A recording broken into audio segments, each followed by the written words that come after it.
This recording is going to provide a brief review of the sympathetic and parasympathetic nervous system. So this is something you learned in A&P, but a lot of times I notice that students are a little bit rusty on it.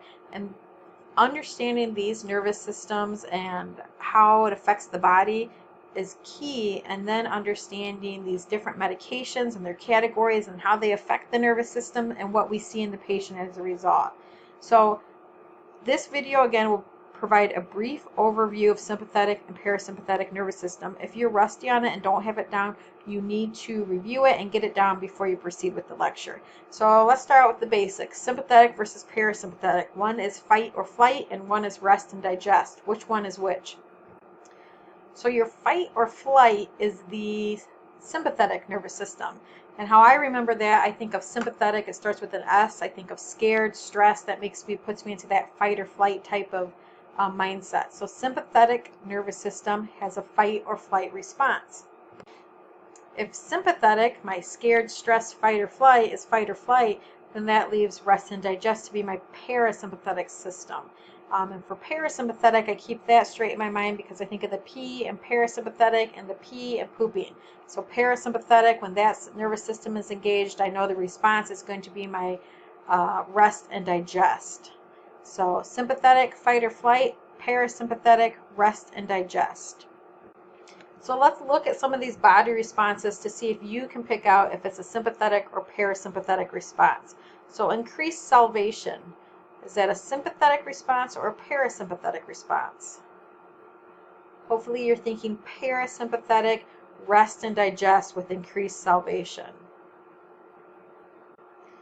Does the sympathetic or the parasympathetic nervous system response result in relaxed uterine muscles?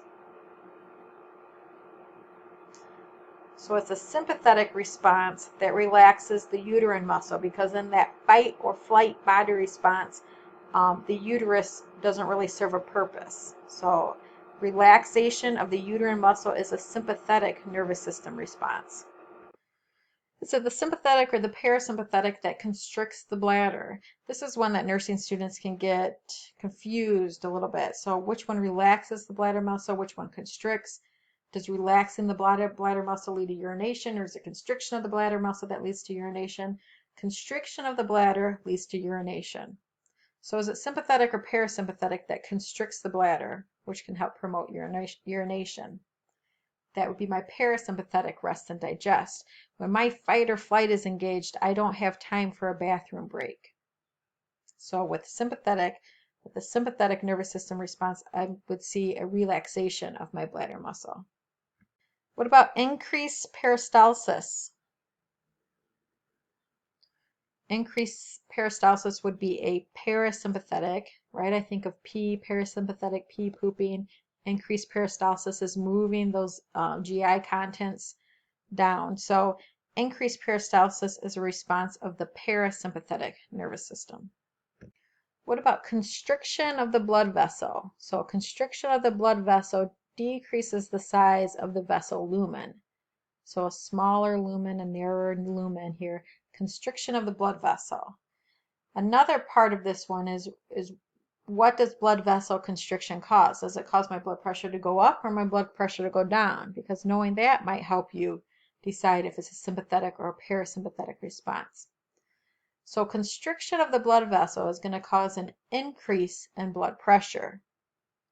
Knowing that, hopefully you've deduced that it is a sympathetic fight or flight response. When I'm scared, fight or flight, my blood pressure goes up. What about increased heart rate or tachycardia? That would be something seen with fight or flight, so that is a sympathetic response.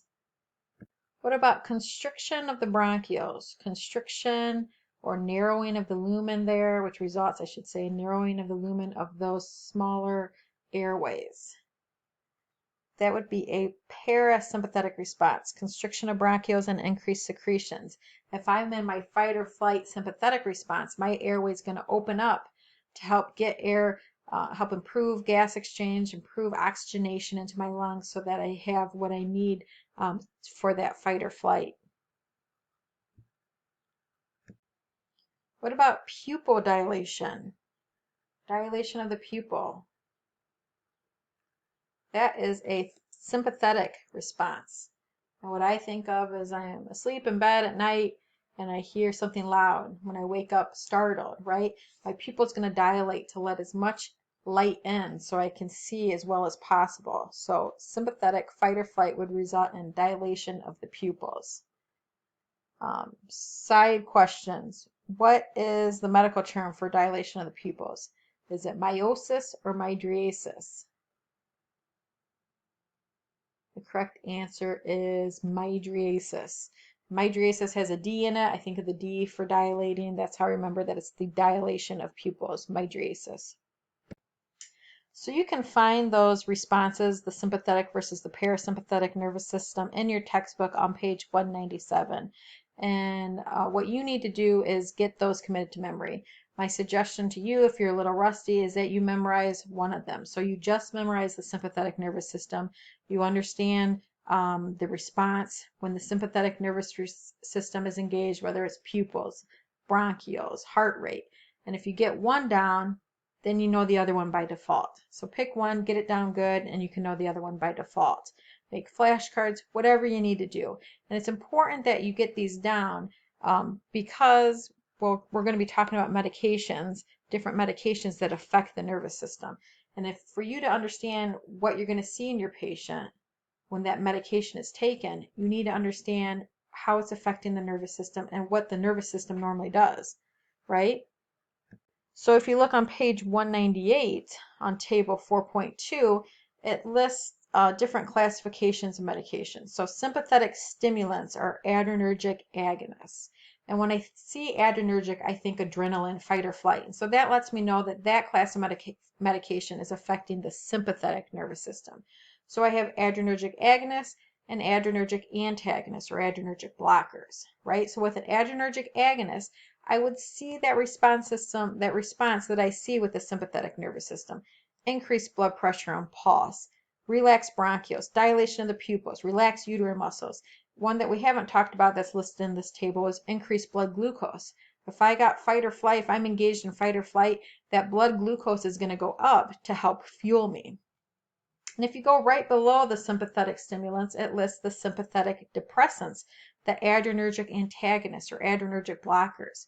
So I think of adrenergic, I think of adrenaline, fight or flight, but I'm looking at a classification of medications that's antagonists or blockers. It's blocking that fight or flight. What am I going to see in my patient? Decreased pulse rate, decreased blood pressure, constricted bronchioles. My sympathetic nervous system response is being blocked. So what I see is what I would normally see in the parasympathetic nervous system.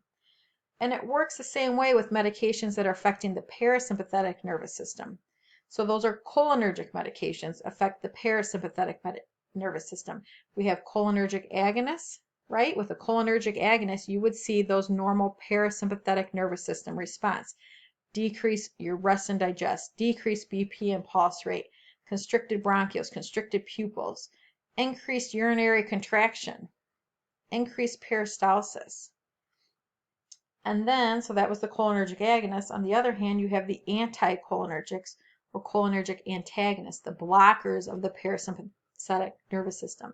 So if I'm blocking this parasympathetic nervous system, what I'm going to see is the sympathetic response in my patient.